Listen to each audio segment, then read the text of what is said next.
ಎಲ್ಲರಿಗೂ ನಮಸ್ಕಾರ. ನಾನು ನಿಮ್ಮ ನಿರಂಜನ್ ದೇಶಪಾಂಡೆ ಮಾತಾಡ್ತಾ ಇದ್ದೀನಿ. ಸದ್ಯಕ್ಕೆ ನಾನು ಮೈಸೂರಲ್ಲಿದ್ದೀನಿ. ಚಾಮುಂಡಿ ತಾಯಿಯ ತಪ್ಪಲಲ್ಲಿದ್ದೀನಿ. ಇಲ್ಲಿ ಚಾಮುಂಡಿಯ ದೇವಿಯ ಒಂದು ಆಶೀರ್ವಾದ ತಗೊಳ್ಳೋಣ ಅಂತ ಬಂದಿದ್ದೆ. ಸೊ ಇಲ್ಲಿ ಲೈವ್ ಆಗಿದೆಯಾ ಇಲ್ವಾ ಅನ್ನೋದು ನನಗೆ ಗೊತ್ತಾಗ್ತಾ ಇಲ್ಲ. ಬಟ್ ಯಾರು ಪರವಾಗಿಲ್ಲ, ನನ್ನ ಮನಸ್ಸಲ್ಲಿ ಇರೋದನ್ನ ಹೇಳ್ಬಿಡ್ತೀನಿ. ಸೊ ಮತ್ತೊಮ್ಮೆ ಎಲ್ರಿಗೂ ನಮಸ್ಕಾರ. ನಾನು ನಿಮ್ಮ ನಿರಂಜನ್ ದೇಶಪಾಂಡೆ ಮಾತಾಡ್ತಾ ಇದ್ದೀನಿ.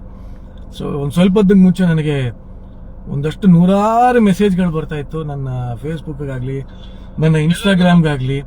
ಸೊ ಎಲ್ಲ ಕಡೆ ಟ್ಯಾಗ್ ಮಾಡ್ತಾ ಇದ್ರು. ಒಂದಷ್ಟು ಜನ ನನಗೆ ಪ್ರೀತಿಯಿಂದ ಮೆಸೇಜ್ ಕಳಿಸಿದ್ರು, ನಿರಂಜನ್ ಅವರೇ ನಿಮ್ಮ ಬಾಯಲ್ಲಿ ಬರೋ ಮಾತಲ್ಲ ಇದು ಅಂತ ಪ್ರೀತಿಯಿಂದ ಮೆಸೇಜ್ ಕಳಿಸಿದ್ರು.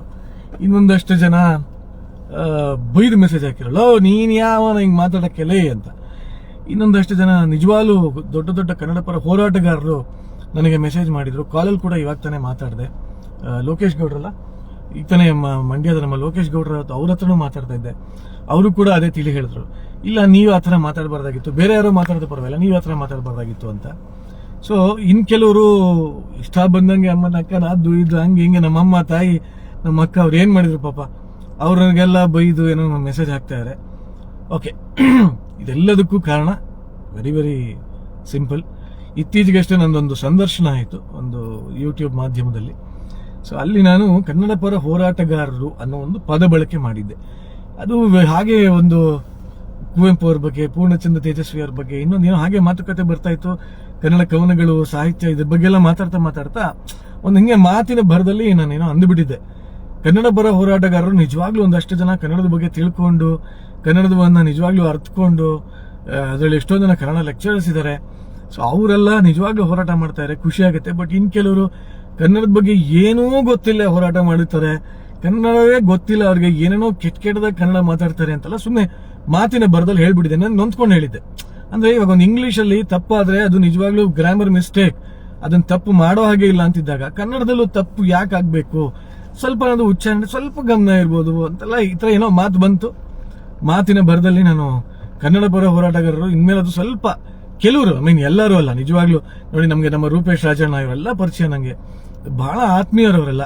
ಅವ್ರ ಬಗ್ಗೆ ನನಗೆ ವಿಶೇಷವಾದ ಗೌರವ ಇದೆ, ಮತ್ತೆ ನನ್ನ ಬಗ್ಗೆ ಅವ್ರಿಗೂ ಗೌರವ ಇದೆ. ನಾವೆಲ್ಲ ಕಾರ್ಯಕ್ರಮಗಳೆಲ್ಲ ಸಿಕ್ಕಾಗ ತುಂಬಾ ಚೆನ್ನಾಗಿ ಮಾತಾಡಿಸ್ತೀವಿ. ಮತ್ತೆ ಯಾವುದೇ ವೇದಿಕೆಯಲ್ಲಿ ಒಬ್ಬ ಕನ್ನಡ ಪರ ಹೋರಾಟಗಾರರು ಅಂತ ಗೊತ್ತಾಗಿದ ತಕ್ಷಣ ನನಗೆ ಅವ್ರ ಮೇಲೆ ವಿಶೇಷವಾದ ಗೌರವ ಇಟ್ಟು ನಾನು ಮಾತಾಡಿಸ್ತೀನಿ. ಅಂಡ್ ನನಗೆ ನಿಜವಾಗ್ಲೂ ಕನ್ನಡದ ಬಗ್ಗೆ ಸಾಕಷ್ಟು ಗೌರವ ಇದೆ ರೀ. ಯಾಕೆಂದ್ರೆ ಕನ್ನಡ ಅನ್ನೋದು ನನ್ನ ತಾಯಿ, ಕನ್ನಡಾಂಬೆ ನನ್ನ ತಾಯಿ, ನನ್ನ ಉಸಿರು. ಯಾಕೆಂದ್ರೆ ನಾನು ಇವತ್ತಿಗೆ ದುಡಿತಾ ಇದ್ದೀನಿ, ಮಾತಾಡ್ತಾ ಇದ್ದೀನಿ ಅಂದ್ರೆ ಅದು ಕಣದಲ್ಲೂ ಕನ್ನಡ ಇದೆ. ನಾನು ಕನ್ನಡನೇ ನಂಬ್ಕೊಂಡು ಬದುಕಿರೋನು. ಸೊ ಆಕೆ ಒಂದು ಕಳಕಳಿಯಲ್ಲಿ ಆ ಥರ ಹೇಳಿದ್ದುಂಟು. ಸೊ ಕನ್ನಡ ಪರ ಹೋರಾಟಗಾರರು ಕೆಲವರು ಕನ್ನಡ ನಿಜವಾಗ್ಲೂ ಸ್ವಲ್ಪ ಅದು ತಿಳ್ಕೋಬೇಕು, ಅರ್ಥ ಮಾಡ್ಕೋಬೇಕು, ಅಪಭ್ರಂಶಗಳನ್ನ ತಿದ್ಕೋಬೇಕು ಅಂತ ನಾನು ಹೇಳಿದ್ದುಂಟು. ಸೊ ಮಾತಿನ ಬರದಲ್ಲಿ ಹೇಳಿದ್ದದು, ಉದ್ದೇಶಪೂರ್ವಕವಾಗಿ ಅಲ್ಲ. ಸೊ ಅದು ಬಹಳಷ್ಟು ಜನಕ್ಕೆ ನೋವುಂಟು ಮಾಡಿದೆ. ಸಾಕಷ್ಟು ಜನ ಆಗ್ಲೇ ಲೈವ್ ವಿಡಿಯೋಗಳೆಲ್ಲ ಮಾಡಿ ನನಗೆ ಟ್ಯಾಗ್ ಮಾಡಿ, ನೀನ್ ಯಾವನೋ, ನೀನ್ ಅಂತವನು, ನೀನ್ ಇಂಥವನು ಏನೋ ಮೆಸೇಜ್ ಹಾಕ್ಯಾರೆ. ಬಟ್ ನಿಜವಾಗಿ ನಂಗೆ ಈ ತರ ಲೋಕೇಶ್ ಗೌಡ್ರ ಹತ್ರ ಮಾತಾಡ್ತಾರೆ, ಮಂಡ್ಯದ ಲೋಕೇಶ್ ಗೌಡ್ರ ಹತ್ರ ನಿಜವಾಗ್ಲೂ ಒಂಥರ ನನ್ನ ತಂದೆ ಸ್ಥಾನದಲ್ಲಿ ಹತ್ರ ಎಷ್ಟು ಚೆನ್ನಾಗಿ ತಿಳಿ ಹೇಳಿದ್ರು ಅವರು. ಇಲ್ಲ, ನಾವು ಊಟ ನಿತ್ಯ ಬಿಟ್ಟು ಎಲ್ಲೆಲ್ಲೋ ಹೋರಾಡ್ತಾ ಇರ್ತೀವಿ, ಎಷ್ಟು ಕಷ್ಟಪಡ್ತಾ ಇರ್ತೀವಿ, ಆವಾಗ ನೀವು ವ್ಯಾಕರಣ ಅದು ಇದು ಕನ್ನಡ ಸರಿಯಾಗಿ ಮಾತಾಡಿ ಅಂದ್ರೆ ಅಲ್ಲಿ ನಿಜವಾಗ್ಲೂ ನಿಮ್ಗೆ ಹೋರಾಟ ಮುಖ್ಯನ, ಕನ್ನಡದ ಬಗ್ಗೆ ಒಂದು ಏನೋ ಒಂದು ಒಲವಿಟ್ಕೊಂಡು ಯಾರೋ ಒಬ್ಬ ಬಂದ ಅಂದ್ರೆ ಅವ್ನಿಗೆ ಏನಪ್ಪಾ ಗೊತ್ತು ಅಂತ ಎಲ್ಲ ಕೇಳ್ಕೊಂಡು ಕೂತ್ಕೊಳಕಾಗತ್ತ? ಎಲ್ಲೋ ಹಳ್ಳಿಯಿಂದ ಬಂದಿರ್ತಾರೆ, ಅವ್ರಿಗೆಲ್ಲ ನೀವು ಇದನ್ನೆಲ್ಲ ಕೇಳ್ಕೊಂಡು ಕೂತ್ಕೊಳಕಾಗತ್ತಾ? ಪಾಪ ಅವ್ರಿಗೆ ಅಟ್ಲೀಸ್ಟ್ ಹೋರಾಟ ಮಾಡ್ಬೇಕು ಅನ್ನೋ ಮನ್ಸಿರುತ್ತೆ, ಅವ್ರು ಬಂದು ಹೋರಾಟಿರ್ತಾರೆ. ಸೊ ನೀವು ಈ ತರ ಮಾತಾಡೋದು ತಪ್ಪಾಗತ್ತೆ.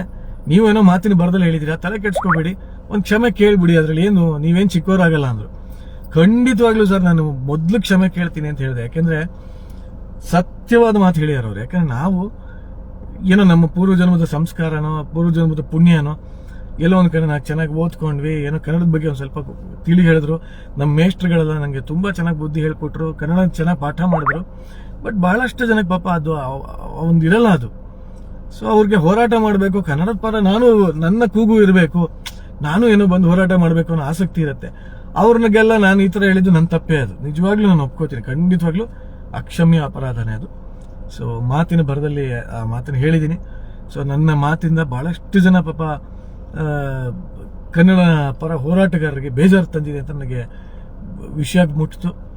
ತುಂಬಾ ನನಗೂ ಬೇಜಾರಾಯ್ತು. ನಾನು ಏನೋ ಒಂದು ಹೇಳ್ತಾ ನನ್ನ ಮನಸ್ಸಲ್ಲಿ ಇದ್ದೀರಾ ಸಾಕಾಗಿತ್ತದು, ನಾನು ಯಾಕೆ ಆಚೆ ಹೇಳಿದೆ, ಅದನ್ನ ಹೇಳ್ಬಾರ್ದಾಗಿತ್ತು ಅಂತ ತುಂಬಾ ನೊಂದ್ಕೊಂಡೆ ನಾನು. ಸೊ ಅದೇ ಉದ್ದೇಶವಾಗಿ ನಾನು ಇವಾಗ ಲೈವ್ ಕೂಡ ಬಂದೆ. ಯಾಕೆಂದ್ರೆ ಕ್ಷಮೆ ಕೇಳೋದ್ರಲ್ಲಿ ಏನೂ ತಪ್ಪಿಲ್ಲ. ಯಾಕೆಂದ್ರೆ ನನ್ನ ಮಾತಿಂದ ಒಂದಷ್ಟು ಜನಕ್ಕೆ ನಿಜವಾದ ಹೋರಾಟಗಾರರಿಗೆ ಪಾಪ ಅವರು ಊಟ ನಿದ್ದೆ ಬಿಟ್ಟು ಬಿಸಿಲಲ್ಲಿ ಮಳೆಯಲ್ಲಿ ಚಳಿಲಿ ಅವ್ರು ಹೋರಾಟ ಮಾಡ್ಬೇಕಾದ್ರೆ ಅವ್ರಿಗೆ ನನ್ನಿಂದ ಬೇಜಾರಾಗಿದೆ ಅಂತ ಗೊತ್ತಾಗಿ ನನಗೆ ಸಿಕ್ಕಾಪಟ್ಟೆ ಬೇಜಾರಾಯ್ತು. ನಿಜವಾಗ್ಲೂ ಹೇಳ್ತೀನಿ, ಒಂದಷ್ಟು ಜನ ಯಾರೋ ಅಮ್ಮ ಅಕ್ಕ ಅಂತ ಕಳಿಸಿರಲ್ಲ, ಅವ್ರ ಬಗ್ಗೆ ನನಗೆ ದೇವರನ್ನೇ ಬೇಜಾರಿಲ್ಲ. ಯಾಕೆಂದ್ರೆ ನಿಜವಾಗ್ಲೂ ನನ್ನ ತಾಯಿ ಏನ್ ಮಾಡಿದ್ರು ಹೇಳಿ, ನಮ್ಮ ಅಕ್ಕ ಏನ್ ಮಾಡಿದ್ರು ಹೇಳಿ, ಪಾಪ ಅವ್ರಿಗೆಲ್ಲ ನೀವು ಬೈತೀರಿ. ಬಟ್ ನಿಜವಾಗ್ಲೂ ನೋಡಿ, ನಮ್ಮ ಲೋಕೇಶ್ ಗೌಡ್ರಾಗಿರ್ಬೋದು, ನಮ್ಮ ರೂಪೇಶ್ ರಾಜಣ್ಣ ಅವರಾಗಿರ್ಬೋದು, ಇನ್ನು ಸಾಕಷ್ಟು ಜನ ಇದ್ದಾರೆ. ಅವರೆಲ್ಲ ಪಾಪ ಕಳಕಳಿ ಇಟ್ಕೊಂಡಿರೋರು, ನಿಜವಾಗ್ಲೂ ಕನ್ನಡನ ಪ್ರೀತಿಸ್ತಾರೆ. ಅವರು ಕನ್ನಡದ ಪರ ಹೋರಾಟ ಮಾಡಿ ನಿಜವಾಗ್ಲೂ ಸಾಕಷ್ಟು ಆಂದೋಲನಗಳನ್ನ ಮಾಡಿರೋರು, ಸಾಕಷ್ಟು ಬದಲಾವಣೆ ತಂದಿರೋರು. ಇಂಥವ್ರ ಬಗ್ಗೆ ನನಗೆ ವಿಶೇಷವಾದ ಒಲವಿದೆ, ಗೌರವ ಇದೆ. ಸೊ ಅವರೆಲ್ಲರಿಗೂ ನಾನು ಕ್ಷಮೆ ಕೇಳ್ತೀನಿ. ನನ್ನ ಮಾತಿನಿಂದ ನಿಮ್ಗೆ ಏನಾದರೂ ಬೇಜಾರಾಗಿದೆ ದಯವಿಟ್ಟು ಕ್ಷಮಿಸಿ. ಆ್ಯಂಡ್ ಬೈತಾ ಇದ್ದೀರಾ, ಬೈರಿ, ಬೇಜಾರಿಲ್ಲ ನನಗೆ. ಯಾಕೆಂದ್ರೆ ನನ್ನಿಂದ ನಿಮ್ಗೆ ಬೇಜಾರಾಗಿದೆ ಅಂದ್ರೆ ಬೈಯಕ್ಕೆ ಅಧಿಕಾರ ಇದೆ. ಯಾಕೆಂದ್ರೆ ಯಾರನ್ನಾದೊಬ್ರು ನಾವು ಹಚ್ಕೊಂಡಿದೀವಿ, ಪ್ರೀತಿಸ್ತೀವಿ ಅಂದಾಗ ಮಾತ್ರ ಅಧಿಕಾರ ಇರುತ್ತೆ. ಬಟ್ ನನ್ನ ಒಂದು ರಿಕ್ವೆಸ್ಟ್, ನಮ್ಮ ತಾಯಿಗೆ, ನಮ್ಮ ಅಕ್ಕನಿಗೆ, ಅವ್ರು ಏನೂ ತಪ್ಪಿಲ್ಲ ಪಾಪ, ನಾನು ಮಾಡಿದ್ದು, ಅವ್ರಿಗೆ ಬೈಯಕ್ಕೆ ಹೋಗ್ಬೇಡಿ ಅಂತ ನನ್ನ ಒಂದು ರಿಕ್ವೆಸ್ಟ್ ಅಷ್ಟೇ.